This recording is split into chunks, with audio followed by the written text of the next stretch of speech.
Hello hi नमस्कार, तुमचं नवीन माझ्या ब्लॉगमध्ये स्वागत आहे. आम्ही चाललो आहे गावी भुसावळला, म्हणजे माझ्या सासरी ट्रेनने. खूप मजा येते. दिवाळीची सुट्टी असल्यामुळे ठरवलं आपण दिवाळी गावीच सेलिब्रेशन करायची. आणि चावला पण स्कूलला सुट्ट्या होत्या म्हणून म्हटलं चला जाऊन येऊया. आणि चावला पण खूप भारी वाटतं आहे. बाहेरचं वातावरण खूप छान आहे, निसर्गरम्य. सकाळी सकाळी खूप छान वाटतं आहे. थोड्याच वेळात मग आम्ही नाश्ता करून घेतला. भूक लागली होती म्हणून चावने वेफर्स खाल्ले आणि आम्ही चिवडा खाल्ला. त्याच्यामुळे जरा बरं वाटलं.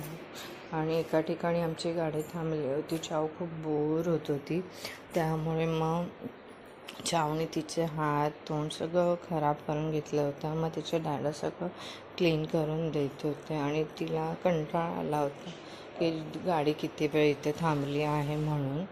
आणि थोड्याच वेळामध्ये आमचं भुसावळ स्टेशन येणार होतं. चाव वाट बघत होती कधी येणार. आम्ही आता भुसावळ स्टेशनमध्ये एंट्री केली आहे. भुसावळ स्टेशन हे जंक्शन असल्यामुळे खूप मोठं आहे.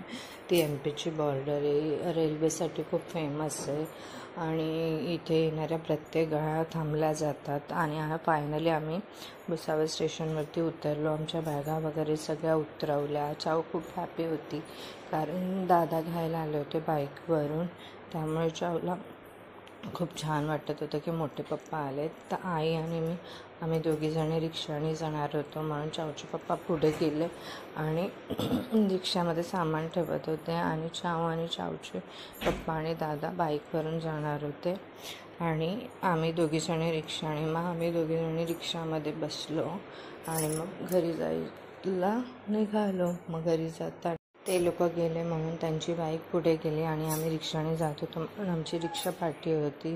भुसावळ हे रेल्वेसाठी खूप फेमस असल्यामुळे इथे मोठ्या मोठ्या वर्कर्स लोकांना मोठे मोठे बंगलो म्हणून क्वार्टर्स दिले जातात. यांना 15 बंगला म्हणून ओळखलं जातं आणि खूप मोठे वातावरण पण खूप छान आहे. भुसावळचं पण थंडी काय नाही. आणि त्यानंतर आम्ही सुंदरनगरमध्ये एंट्री घेतली.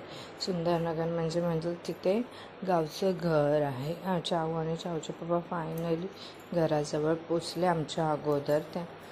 आणि घरातले लोक पण बाहेर येऊन आमची वाट बघत होते. बघू शकतात तुम्ही इथे चाव दादा आणि चावचे पप्पा आमच्या अगोदर पोचलेत आणि वाट बघतात की रिक्षा कधी येईल. आणि घरातले पण मंडळी आमची वाट बघत होती. ताई, दादा, रेवांश, बाबा, परी सगळेजण दारातच बसले होते. मग आम्ही घरी पोचलो. सगळेजण हॅपी झाले आणि आम्ही पण हॅपी झालो